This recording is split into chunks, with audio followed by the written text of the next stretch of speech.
Olá pessoal, tudo bem? Eu sou Estevão Secato, começa agora mais um episódio do Virando a Mesa, hoje com Leonardo Coelho, CEO da Americanas.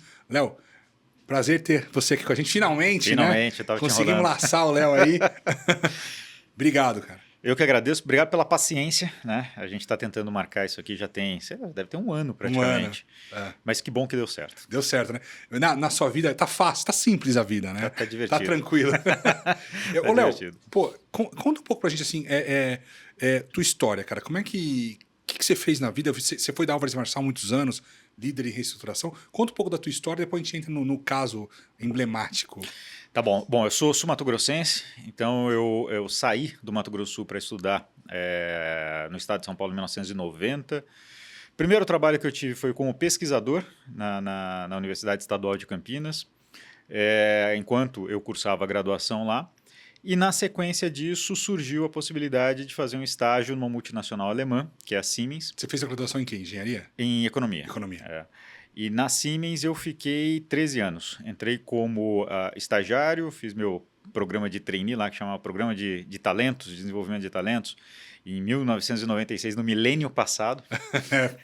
E aí, nesse período, eu saí de lá depois de 13 anos como CFO de uma das divisões da área de energia.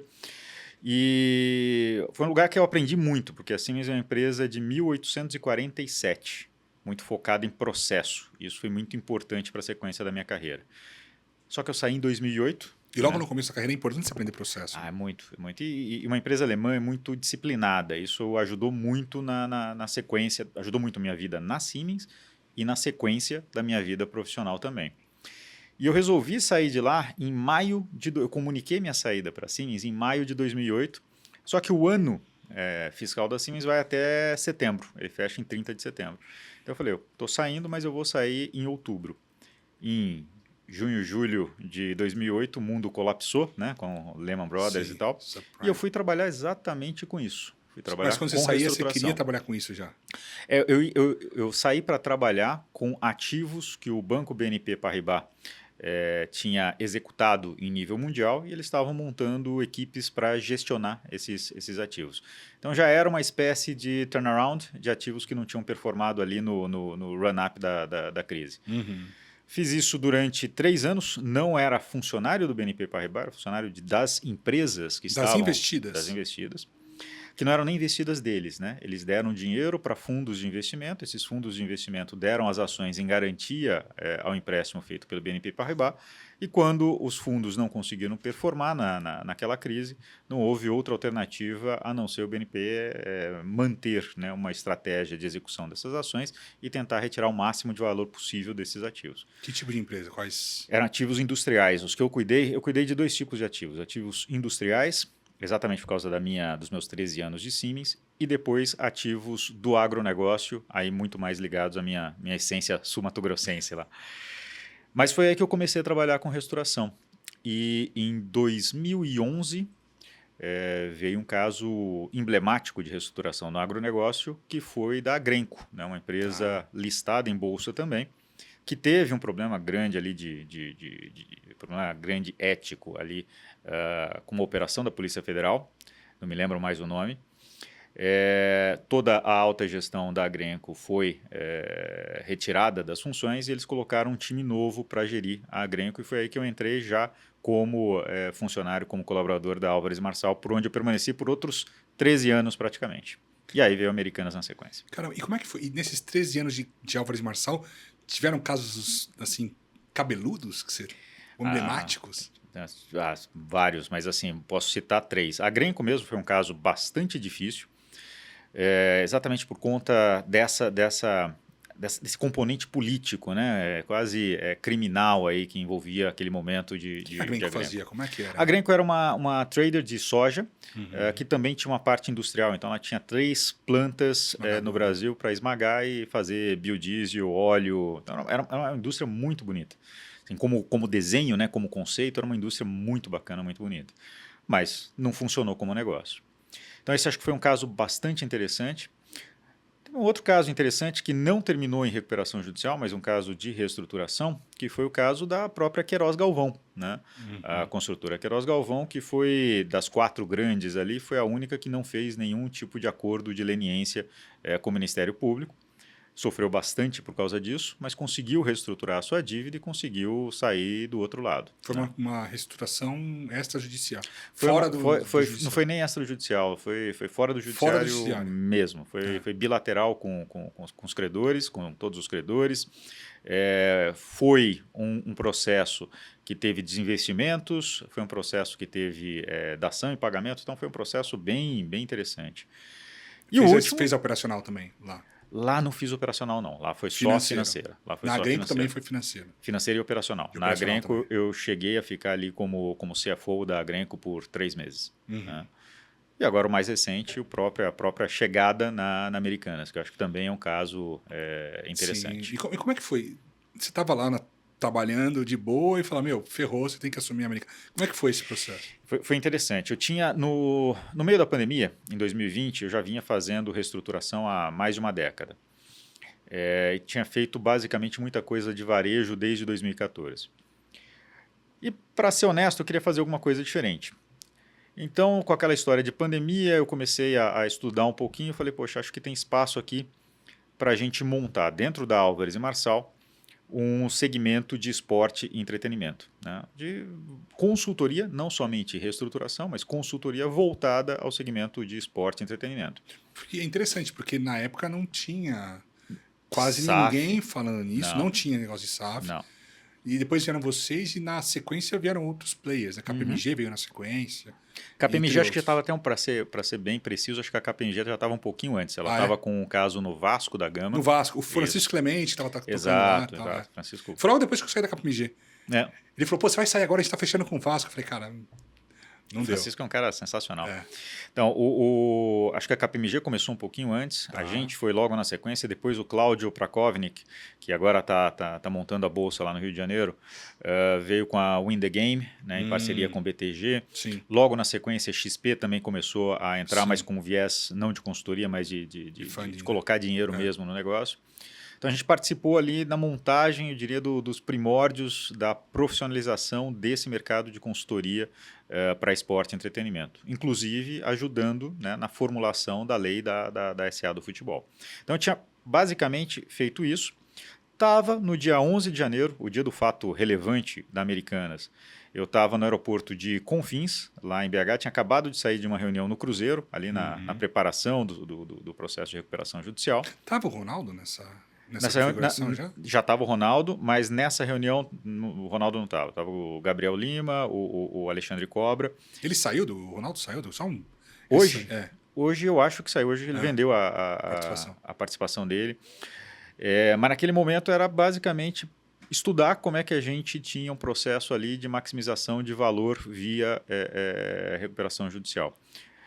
E aí eu chego no aeroporto de Confins, leio, né, chego perto das 5 horas da tarde, leio o fato relevante, pego e ligo para o Marcelo Gomes, presidente da Álvares, e falo, pô, Marcelo, vocês estão olhando isso, né?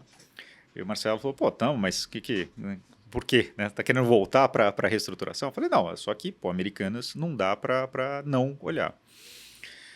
E aí a gente tinha uma viagem da Álvares Marçal para Israel, já agendada há muito tempo, uma viagem de trabalho, para conhecer ambiente de inovação, e tinha muita coisa de entretenimento que eu queria ver. E fui para lá. Chego em Israel, o Marcelo me liga e fala, olha, estão precisando de um CEO na Americanas, a gente está pensando, tem que ser uma posição estatutária, a gente está pensando... Estatutário. A gente está pensando em colocar o seu nome, mas queria te ouvir. Eu falei, vamos em frente. Americanas, eu te falei lá no dia 11 de janeiro que não dava para dizer não para Americanas, então vamos lá. Encurtei minha viagem lá em Israel, voltei correndo para o Rio de Janeiro para fazer as entrevistas, e aí no dia 15 de fevereiro eu sou formalmente anunciado como CEO das Americanas. e fiquei lá basicamente primeiro ano como sócio da Álvares e Marçal e CEO, né, da Americanas.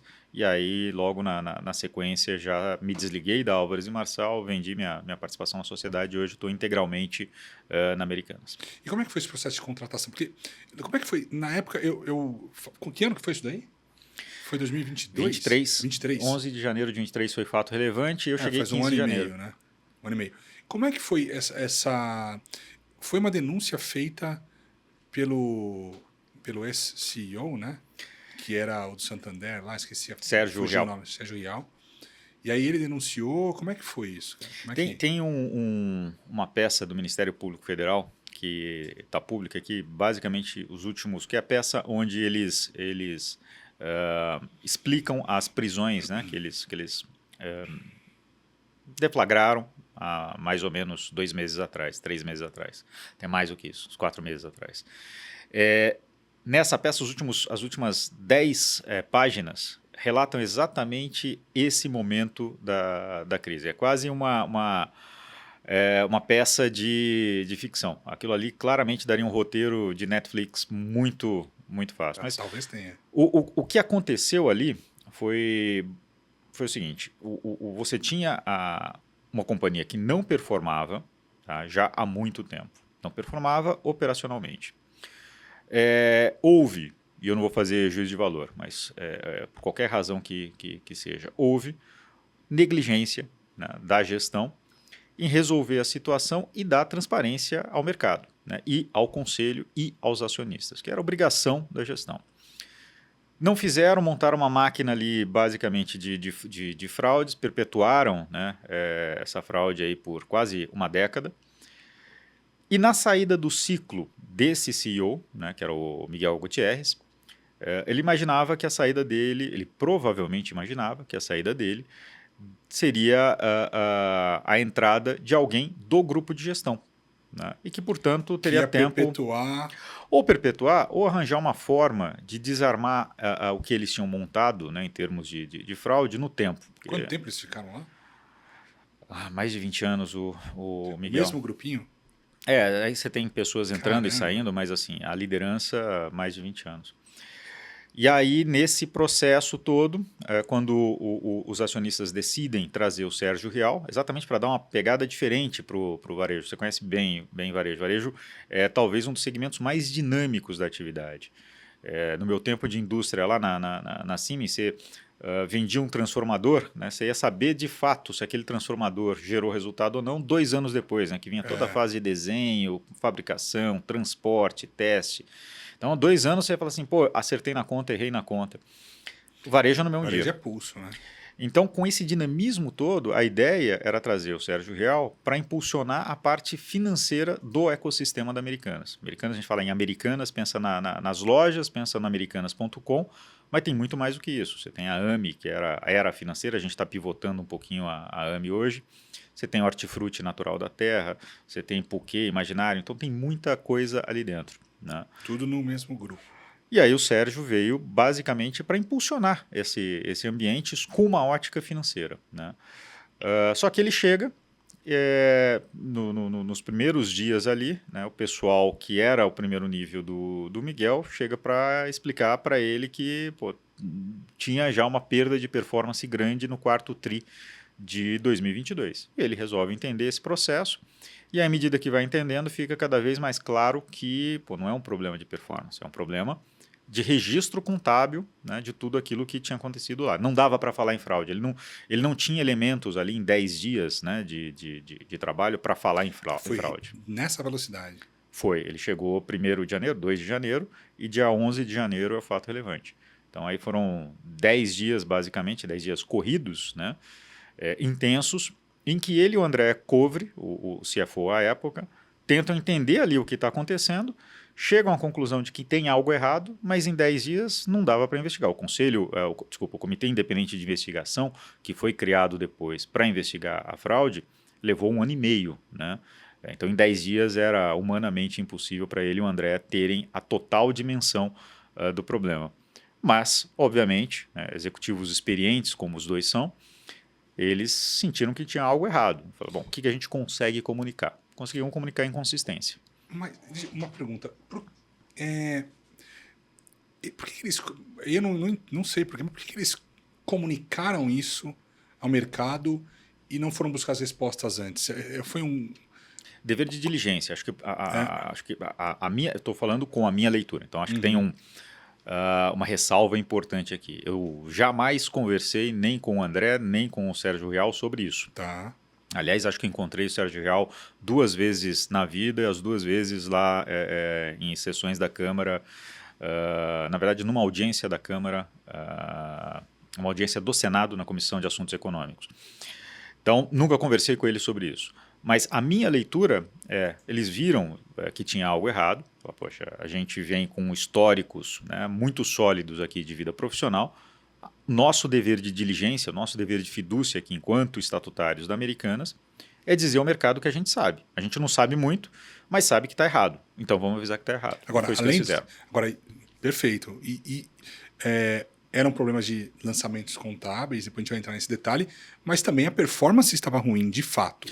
Mas não dava para saber em 10 dias, né? Porque lembra o seguinte, o que era a fraude? A fraude era exatamente você transformar uma performance muito ruim numa performance muito boa sob a ótica do mercado. E eu estou falando sob a ótica do mercado, olha só, ninguém, né, de bancos, ninguém de auditorias, ninguém de investimento, de acionistas, ninguém de investidores conseguiu enxergar essa fraude antes. Por quê? A gente estudou muito essa história. E o nome dessa fraude, né, a conceituação dessa fraude é Management Override of Internal Controls. Manipulação dolosa de controles internos. Então, tudo aquilo que era demonstrado pela empresa para todos os stakeholders mostrava uma empresa saudável. Então, para o Sérgio Rial e para o André Covre, em 10 dias, falarem, pô, essa empresa não está saudável, acho que era difícil. O que ele podia dizer é o que ele falou. Realmente tem um problema aqui no balanço. Vou chamar de inconsistência contábil, porque eu não sei se isso é um problema que afeta a caixa ou não afeta a caixa, né? E vou deixar isso público.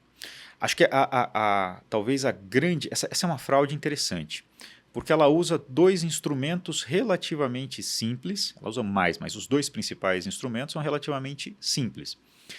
O VPC, a verba de propaganda cooperada, típico do varejo, todo mundo usa, e o risco sacado. Então, as ferramentas são simples, mas a forma como as ferramentas foram usadas e a forma como se geriu, né, todo o processo de manipulação de controles internos é que foi bastante complexo. Então, 10 dias realmente não dava para ter ideia de tudo. E aí, nessa história dos últimos 10 páginas lá das peças, contou essa fase que ele entrou e saiu da empresa. Conta basicamente isso. Que ele chega, tem uma reunião começa a trabalhar, e 2 das pessoas envolvidas chegam e falam assim, olha, chegam, na verdade, nem para o Sérgio Real, acho que para o André Covre, falam, ó, a gente tem um problema aqui, né? Essa é a situação de balanço e a gente tem essas posições aqui erradas. O André entende e, como um cara muito experiente, fala assim, mas isso aqui é uma fraude. E aí o negócio fica meio estranho e tal, voltam no dia seguinte, né, tentam explicar de novo pro André, o André fala, isso aqui é fraude. E chama o Sérgio Rial e começam já a ajustar. É isso que está grosseiramente descrito ali na peça. E aí, nesse mês, você foi contatado, e como é que foi esse processo de contratação? Com quem que você interagiu? Eu fui entrevistado pelo conselho, basicamente o conselho todo de administração. Quem que é o conselho hoje? Na época era Cláudio Garcia, que continua hoje, Eduardo Sajoro, que continua hoje, o Beto Sicupira, o Paulo Leman, Sidney Breyer, Vanessa Lopes e Mauro Muratório Notti eram os conselheiros naquela época. Depois disso teve uma reformulação do conselho, saiu o Mauro, entrou no lugar dele o Pierre Morrot. Depois disso o Pierre pediu para sair no final do ano passado e no lugar dele veio o suplente, que era o Célio Almada. Só que hoje o conselho já está numa formatação toda diferente desde um mês atrás. E aí você fez lá o processo de seleção, quer dizer, tinham outros nomes, provavelmente. Provavelmente. E, pô, fecharam com você. E aí como é que foi? Fecharam comigo no dia 15, dia 16 eu cheguei, dia 6 de fevereiro eu cheguei para trabalhar na Americanas. E aí na volta de Israel, eu já tinha começado a desenhar o que eu deveria fazer ali dentro. E eu dividi meu plano de chegada ali em 3 grandes blocos. O primeiro bloco era claramente o mais importante e foi o que tomou ali meus primeiros 6, 7 meses dentro da Americanas. E a gente depois veio a nomear esse bloco de estancar a crise. Esse bloco tinha 3 subdivisões. A primeira era investigação. E a decisão foi: a Americanas não vai investigar, né, nada, mas vai dar a todo mundo que está fazendo essa investigação acesso completo e restrito a ter as informações que precisam para desvendar o que aconteceu aqui dentro, sob a ótica, inclusive, criminal. Então, isso a gente colocou toda a informação à disposição do Comitê Independente de Investigação, do Ministério Público Federal, Polícia Federal, CVM, B3, mais tarde da própria CPI. E a gente tomou essa decisão, né, no final do dia eu tomei essa decisão, porque eu falei: a gente não tem credibilidade para a gente fazer essa investigação, né, sob a ótica da Americanas. Qualquer coisa que a gente disser, né, que descobriu, muito provavelmente vai ser disputada, porque eu sou parte interessada nesse processo. Segundo subitem ali foi a de reestruturar o capital. Americanas, com inconsistência contábil ou fraude, era uma empresa que tinha uma dívida extremamente alta, né, mais de 40 bilhões de reais, e que precisava estruturar o seu capital. E aí, quem mexeu muito nesse bloco, né, foi a Camille Faria, que é a nossa CFO, e fez um trabalho belíssimo. Acho que para a gente que trabalha, né, esteve há muito tempo aí com reestruturação, talvez o caso da Americanas seja sob a ótica técnica, né, do desenho do processo de reestruturação do capital, um dos mais bem feitos aí nesses últimos 15 anos. E foi basicamente conduzido pela Camille. Que foi uma RJ. Foi uma RJ, mas uma RJ que, de fato, conseguiu fazer algo que o varejo tentou durante várias e várias RJs aí no passado, que é garantir que a indústria, né, não existe varejo sem indústria, não existe varejo se eu não consigo comprar dos meus fornecedores. Então a gente conseguiu garantir nesse plano de recuperação judicial que os fornecedores fossem tratados, aqueles fornecedores que decidissem continuar colaborando com a companhia, fossem tratados numa espécie de uma superclasse aí, com uma hierarquia de pagamentos muito melhor, até mesmo do que credores financeiros. Uhum. Então, acho que esse foi o grande segredo do plano de recuperação judicial da Americanas. E o terceiro item era como é que a gente, que foi o maior desafio, como é que a gente mantém a operação, talvez a palavra blindada seja forte, porque é impossível numa crise dessa você de verdade blindar a operação. Mas como é que deixa a operação minimamente protegida para continuar a procurar, né, ferramentas de melhoria de performance sem se abalar com a investigação, sem se abalar com a recuperação judicial. E eu acho que a gente conseguiu equilibrar bem esses 3 itens aí desse primeiro bloco, estancar a crise. Os outros 2 blocos eram gerar caixa operacional. Então, uma vez que a gente tivesse minimamente equacionada a questão da investigação estrutura, financeira e operação, gerar caixa operacional. E aí o terceiro bloco é aquilo que é fundamental em qualquer empresa de varejo, que é como é que eu gero um crescimento sustentável a partir de agora. Uhum. Então, esse foi o plano de trabalho inicial ali. E na parte da recuperação, então explorando um pouco a parte da investigação. Tocou em paralelo o Comitê Independente, a CVM, essas pessoas estão respondendo lá criminalmente e tudo mais, e aí não tem nada a ver com a Operação Americanas, eles que respondam pelos crimes que cometeram, né? Estão sendo investigados? Como é que está isso? Estão sendo investigados, né?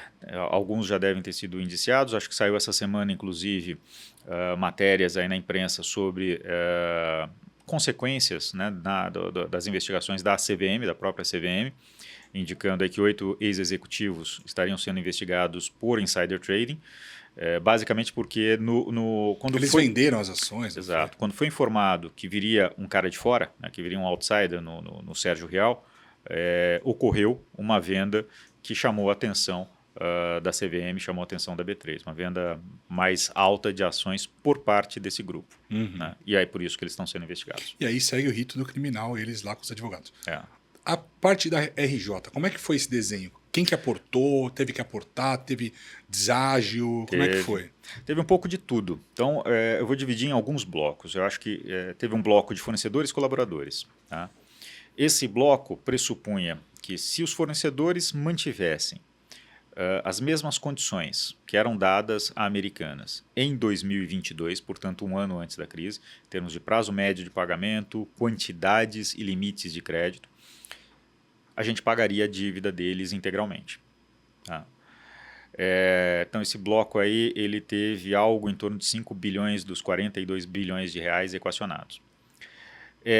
Adicionalmente, foi feito um segundo bloco de pagamentos, né, para aqueles credores que aceitassem um deságio maior do que 70%, mas quisessem receber seus valores à vista.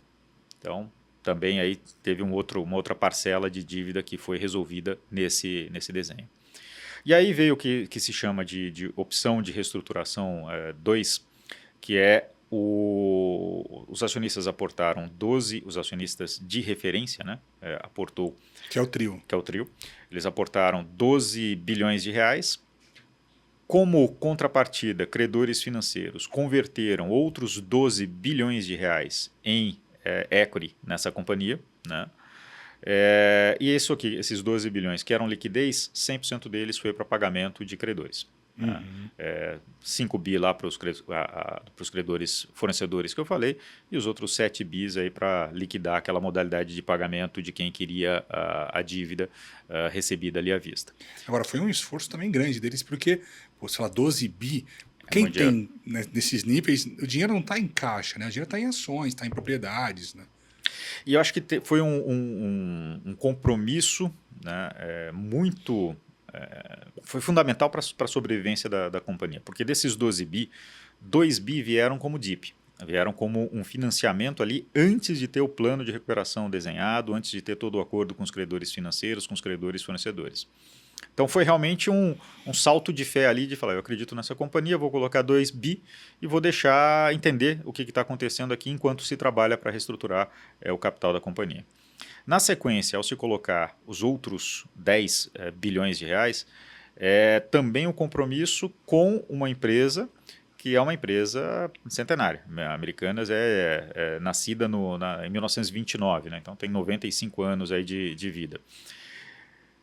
E honestamente, esses 12 bilhões de reais que foram colocados na Americanas são 12 bi que, sob a ótica, né, de análise financeira pura, hoje você não tem retorno para esse valor. Talvez aí em muitos e muitos anos até a Americanas está em posição de voltar a valer, né, algo próximo a 25, 26 bi, que seria o suficiente para pagar a participação deles. De sabe se eles alavancaram para pagar? Não sei te dizer. E aí a reestruturação financeira teve esses pilares. Em média, tem um deságio de quanto para banco, para financeiro? Se você considerar, não vou considerar o deságio do equity, porque muitos credores financeiros converteram aqueles 12 bi de dívida lá, tem as ações, talvez alguns tenham vendido, talvez outros tenham ficado com essas ações. Mas eu acho que, no geral, a gente conseguiu aí um recovery, né, dessa dívida entre 65% e 70%. Portanto, um deságio entre 30% e 35%. E hoje está em quanto o endividamento da empresa? A Americanas é a empresa menos endividada do varejo brasileiro hoje. Tá? A nossa dívida líquida ela é net zero. Então, não tenho dívida líquida hoje. Dívida bruta, ela está em torno de 1 bi 600, 1 bi 700 de reais. Espetacularmente. Né? Numa debenture que é bullet, que vai se pagar daqui a 5 anos. Então, tá bem tranquilo. E a parte operacional, o que foi feito ali? Parte operacional, você imagina que uma empresa que veio... precisou, né, de uma fraude desse tamanho para esconder as suas ineficiências, ela não é uma empresa fácil de ser reestruturada. Então, a gente tem uma combinação ali de várias tarefas. Vou citar algumas. Né? A gente tem hoje talvez 3 grandes blocos aí de trabalho. O primeiro bloco de trabalho no comercial é reformatar toda a modulação, todo o sortimento da companhia. Qual sortimento vai em qual loja? Né? Então, redesenhar clusters de loja para entender o tamanho da loja que você tem ali, com qual demografia que está no entorno daquela loja, quem são os competidores ao redor daquela loja, quanto que eu tenho de renda disponível ali, e aí fazer ajuste de produto. A minha impressão quando eu frequentava Americanas era que era muito bagunçado, né? Tinha de tudo ali, né, cara? Você não sabia muito o que você ia encontrar. Era doce, era brinquedo, era panela. Ainda está reformulando isso? Não, mas não vai mudar muito. Essa é a pegada. Para atender ali a conveniência da pessoa.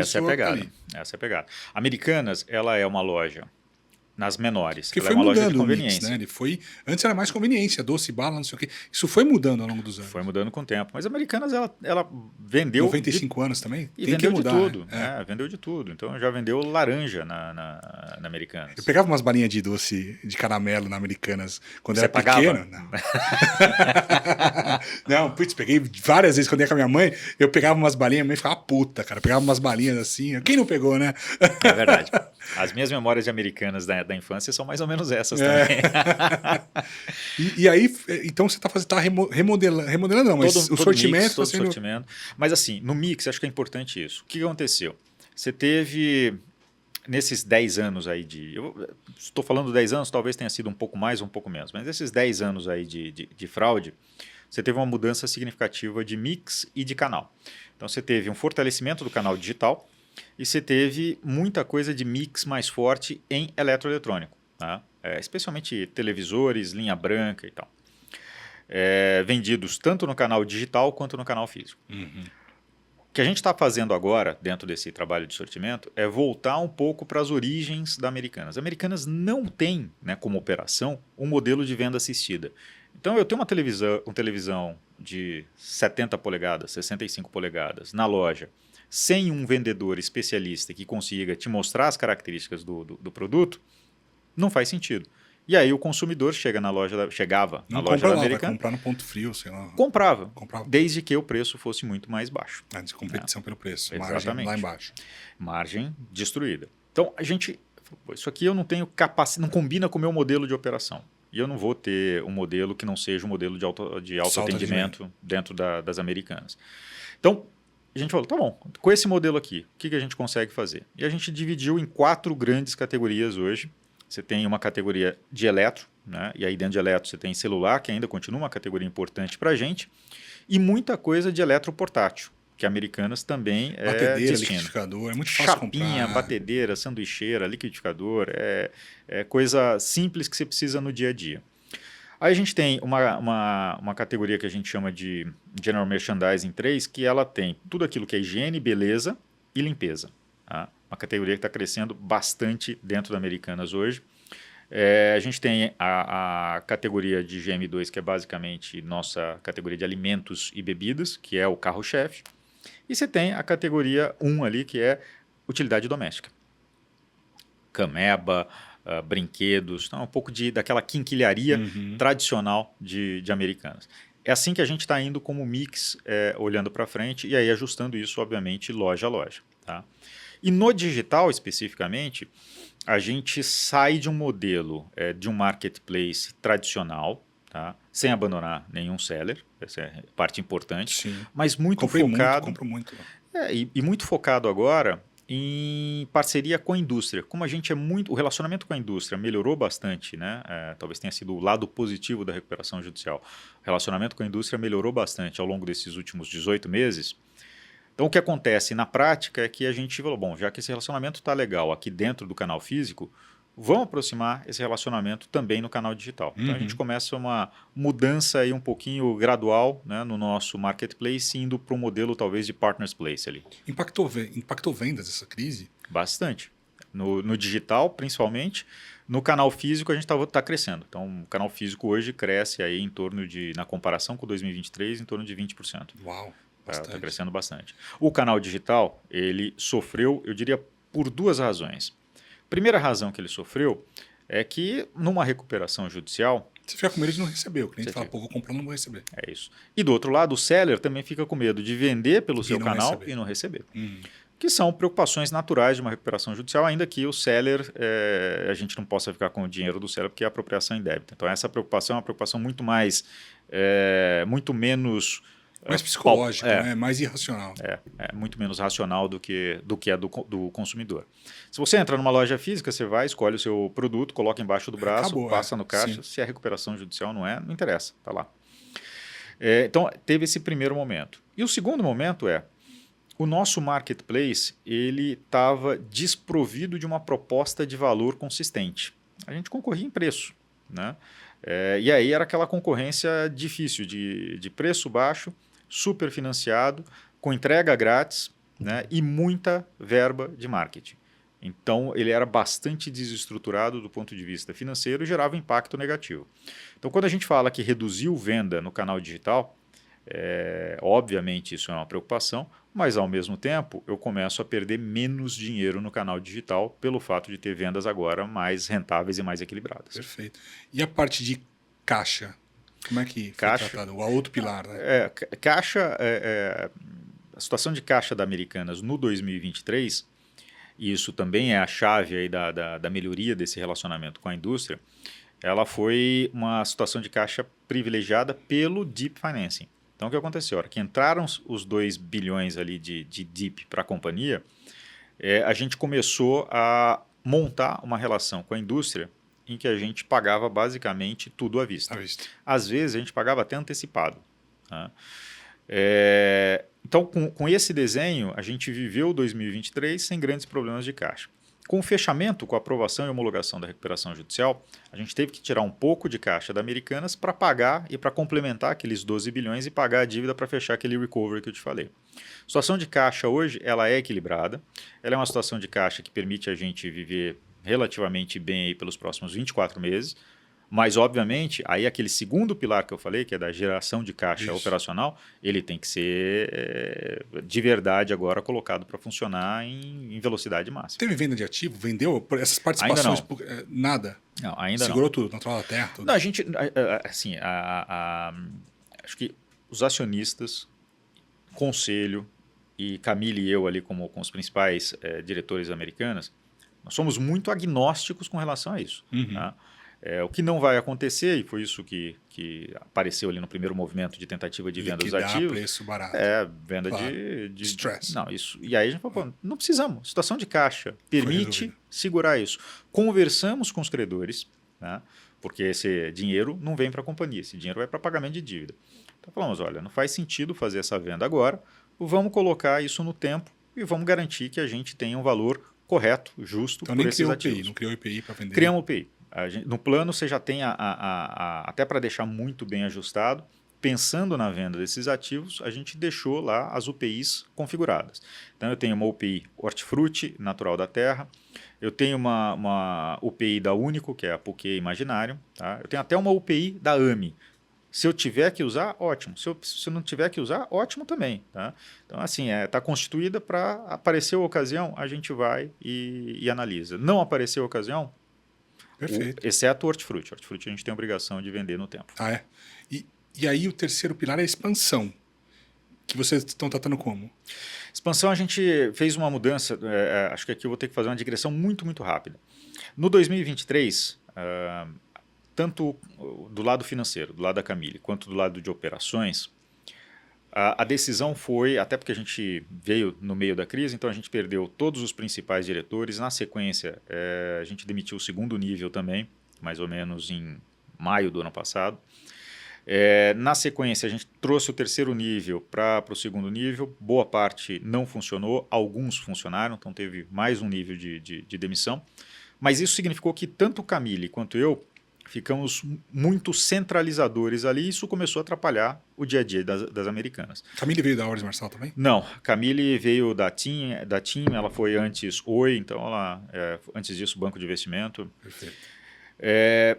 E aí com esse desenho a gente falou, estamos muito centralizador e está atrapalhando, né, o dia a dia das americanas. Então vamos recompor esse grupo. Primeira recomposição veio com o Eduardo Noronha ali com a vice-presidência de gente e gestão, em substituição do Léo Ferreira, que fez um baita de um trabalho ali dentro, mas o Noronha veio muito mais com a pegada de gestão, né, até mais do que gente, que era a praia do Léo Ferreira, para me ajudar a colocar processos de novo dentro da Americanas. Depois disso, a gente remontou com a vinda do Osmair. Antes disso, na verdade, o Osmair voltou para a Americanas, que é o VP comercial. Trouxemos o Thiago Abate para cuidar da parte financeira ali na AMI e também no balcão de Americanas. O Fernando Soares para cuidar da parte de operações. O Noronha é ex-Metal Frio ou não? Não. Eu trabalhei com o Eduardo Noronha também na época da Metal Frio lá. Eu acho que não. O Noronha estava na JBS antes, foi BRF, foi Ambev. E o Fernando era CEO da Domino's e veio para ser COO das Americanas. Por que eu estou te dizendo isso? E agora o Renato Drummond para assumir ali o que a gente chamou de CDO, Chief Digitalization Officer. O Fernando, na parte de processos ali, agora passa a ser o cara extremamente importante para gerar uma padronização nas entregas, tanto de logística, quanto de operação de lojas, quanto de perda, quanto de real estate, renegociação do nosso acervo de real estate. E com isso, começar a entregar também sob a ótica de processos, mais valor para o nosso cliente quando ele estiver lá na loja. Então agora, com isso, geração de caixa operacional, a gente dá de fato uma acelerada. Legal. Ô, Léo, e me conta uma coisa, que o pessoal ainda não entendeu, muita gente entendeu. Você falou que tem... Vamos falar um pouco agora da fraude em si. Tiveram dois pilares. Um verba de marketing, o outro o risco sacado. Como é que foi esse negócio da verba de marketing? Acho que o jeito mais fácil de explicar, não é fácil, mas o jeito menos complicado de explicar é se a gente usar um DRE e um balanço fictício aqui só para exemplificar o que era a fraude. Então, imagina uma companhia em que você tem venda de 100, um CMV, um custo da mercadoria vendida de 70, uma margem bruta de 30, despesas de 50 e, portanto, um EBITDA, né, negativo, um prejuízo de 20. Tá? Essa era a Americanas real, ou nas palavras dos próprios fraudadores, da vida como ela é. Tá? Hora que vinha esse número, eles olhavam e falavam, pô, isso aqui o mercado não quer ouvir. Então, como é que a gente vai trabalhar? E aí eles começavam lá a fazer, né, o desenho todo da fraude. E aí no final desse desenho todo, eles tinham um DRE que tinha 100 de vendas, eu estou sendo bastante superficial, porque às vezes até as vendas eram infladas. Mas vamos considerar 100 de vendas, 70 lá do CMV real, e inventavam cartas, né, de VPC, cartas de desconto de 30. Tá? Em que o cliente, teoricamente, o fornecedor dariam para eles verbas que não existiam, na verdade. Exatamente. Os caras fizeram sacanagem de ponta a ponta, né? Venda, não sei o que. Bom, vamos lá. Eu vou me ater aos fatos e não a juízo de valor. Mas então, na mecânica era isso. Então, 70, só que aí você ficava como? Você ficava com 100 de vendas, 70 de CMV menos os 30 de desconto. Então, portanto, 40 de CMV, logo 60 de margem bruta. Então, você já transformou 30 de margem bruta em 60 de margem bruta. Você tem 50 de despesas, gerou um lucro, um EBITDA de 10. Então saiu de um prejuízo de 20 para um lucro de 10. E era essa a ordem de grandeza? 30% mesmo? Estou chutando os números. Talvez em alguns meses sim, outros meses mais, outros meses menos. Você vai falar, pô, mas tudo bem, mas isso aqui você descobre no caixa. Né? Porque se você tem uma carta de desconto que é fantasiosa, você não vai pagar 70 menos 30 para o seu fornecedor. Você vai pagar 70 para o seu fornecedor. Sim. E aí o teu caixa vai estourar e o teu contas a pagar vai ficar reduzido demais até um dia que ele vai ficar negativo. Não existe contas a pagar negativo. Então, o que acontecia... Isso era a dinâmica do VPC dentro das peças de DRE e balanço. O risco sacado, ele entrava basicamente como um antídoto para o VPC. Então, ia-se atrás das instituições financeiras, pegava-se a dívida.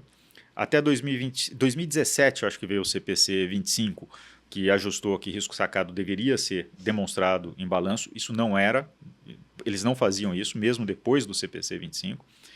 Então pegava-se lá, vamos dizer, um valor de risco sacado de 30, exatamente o mesmo valor do VPC, só para simplificar. Só que a hora que você pega esse risco sacado e você não classifica ele como uma dívida, que era o que eles faziam, eles jogavam isso como contas a pagar, você automaticamente... contas a pagar, que não virava negativo. Você ficava com 70, menos 30 do desconto inventado, mais 30 do risco sacado que foi jogado como contas a pagar errado. Ou seja, você tem 70 de novo recomposto no teu contas a pagar. Tá? E o caixa está equilibrado. Porque o caixa se colocou, se injetou de fato 30 ali do risco sacado. Mas a baixa performance ia ser pega no caixa. Não, porque você pegou o risco sacado para ajudar. Entendi. E como o risco sacado não era demonstrado como dívida e estava consolidado de maneira sintética no contas a pagar, ninguém na Faria Lima, no conselho, nos acionistas, nas auditorias, ninguém via isso. Isso causou uma baita insegurança se essa prática não estava sendo feita nas outras empresas do varejo. Mas eu acho assim... eu estava discutindo esse tema recentemente. Muita gente fala, pô, a compliance da Americanas falhou, a Americanas não tem governança. Americanas era a empresa do varejo mais credenciada, né, em termos de compliance, aqui no Brasil e fora.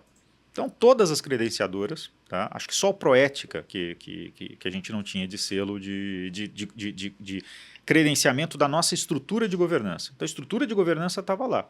Quando se fala naquela manipulação dolosa de controles internos, o que se diz é o seguinte, você tem uma estrutura de governança íntegra, correta. Mas a informação não chega. A informação que é plugada nela não vai. É plugada errada. É que é compartimentalizada a informação. Você não tem como... Não sei se você consegue, com fraudadores, chegar nesse detalhamento quem está olhando ali, né? Então, mas eu acho que é mais do que isso. O fraudador conhece a sua estrutura de compliance.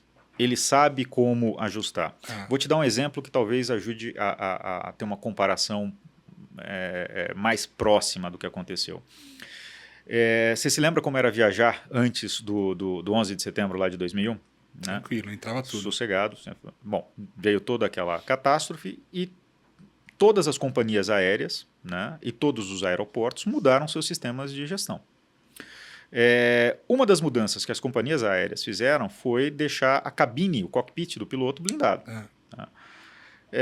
Eis que uma companhia afiliada da Lufthansa, a Germanwings, tem um copiloto que conhece o sistema de compliance da aeronave, né, e que está disposto a causar dano. Esse cara espera o piloto sair da cabine, né, para ir ao toalete, tranca o cockpit e, portanto, ninguém mais consegue entrar nesse cockpit.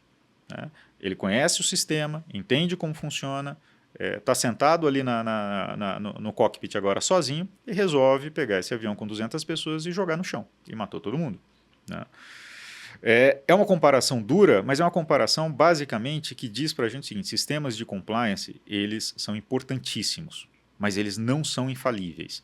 Quanto mais você conhece o sistema de compliance por dentro, maior a sua chance de ter sucesso numa tentativa de fraudar esse sistema de compliance. Uhum. A diferença você precisa de ética. Tá? Você precisa de gente ali na liderança das companhias que entenda o que é certo e o que é errado. Tá? Não é uma questão de meritocracia, que muito se falou também. Os incentivos estavam errados. Você tem os mesmos incentivos em praticamente todas as companhias do mundo. E não é todo mundo que faz esse tipo de ação que esses caras fizeram. Ô, Léo, e me conta uma coisa, você é uma pessoa física, né? Que você, assim, qual que foi teu driver? Você falou, cara, eu vou resolver esse problema, vai ser bom pra minha carreira, pra realização, propósito. O que você sentiu ali, cara? Me perguntaram isso na segunda-feira também, curiosamente. Minha decisão, né? Eu estava num momento de vida ali que eu já tinha decidido sair de reestruturação e estava montando um negócio de esporte e entretenimento que tinha começado já a funcionar relativamente bem. Minha decisão de vir para Americanas, ela é baseada em 3 fatores. O primeiro fator é que Americanas para quem trabalhou, né, no varejo por algum tempo, como foi o meu caso, Americanas é o ícone do varejo brasileiro. Uhum. Né? Então tem uma parte aí de deixa eu ajudar aqui esse ícone no melhor das minhas possibilidades. Segundo ponto, com tudo que eu tinha feito de reestruturação na vida, eu falei, eu acho que eu posso ajudar. Né? Então, se eu posso ajudar, eu estou disposto a fazer essa tentativa. E a terceira, eu estou indo para a parte final da minha carreira como executivo. Falei, eu vou fazer esse último stint aí de Americanas. Meu único interesse ali é fazer o melhor trabalho possível, né, dentro das minhas capacidades e ver se a gente consegue chegar do outro lado. São 30 mil pessoas, portanto 30 mil famílias, né, que dependem da gente. Responsa. Se considerar, né, todo o entorno, nós estamos falando de 300 mil pessoas. São mais ou menos 60 milhões de brasileiros que passam pelas Americanas todos os meses. Né? E é uma companhia que todo mundo, praticamente, especialmente pessoal aí de mais de 30 anos, tem alguma memória afetiva relacionada à Americanas. Ela trabalha muito bem sazonalidade, ela é uma empresa de indulgência para a classe média, média-baixa, que eu acho que tem um valor importante. Do lado social, ela é uma empresa de primeiro emprego. Né? Então a gente consegue tirar gente interessada, né, que queira trabalhar, de uma situação ali de primeiro emprego e trazer até vice-presidência. O Osmair, que é o vice-presidente comercial da Americanas, é um cara que começou como operador de loja em São José do Rio Preto em 1973 e hoje é o VP comercial da Americanas. Fantástico. Então, acho que tudo isso coloca a Americanas numa posição diferente de qualquer outra companhia brasileira. E, como executivo, isso me chamou muito a atenção. Perfeito, Léo. Pô, Léo, obrigado pela presença, né? Finalmente aí. Tava Puta te devendo história, cara, história, parabéns pelo sucesso. Desejo todo sucesso para você sabe disso, para Americanas também. É como você falou, né? Memória afetiva de todo mundo, a maioria das pessoas, mais de 30, já esteve numa loja Americanas e da Americanas, e eu compro online também até hoje. Não vou mais na loja, mas compro online. E é isso, cara. Obrigado, parabéns, viu? Obrigado, tem muito para fazer ainda. O jogo não tá ganho, não. Acho que a primeira parte foi feita, mas tem uma parte difícil agora de gerar. O que é? Agora é gerar o resultado, o EBITDA mesmo. Qual que é o EBITDA da Americanas hoje? Esse eu não posso falar. Posso falar? Do último ano, 23. 23 a gente fechou em 1 bi e 600 negativos, se não me engano, alguma coisa assim. Tá? Mas ele é tão bagunçado, né? Por conta de ajustes da fraude, por conta de ajustes relacionados a impactos fiscais da fraude, que ele não é um bom número. Então vamos esperar 2024 sair, né? É isso aí. Tá bom, Léo. Obrigado, viu? Prazer. Pessoal, muito obrigado. Chegamos ao final de mais um episódio e até breve.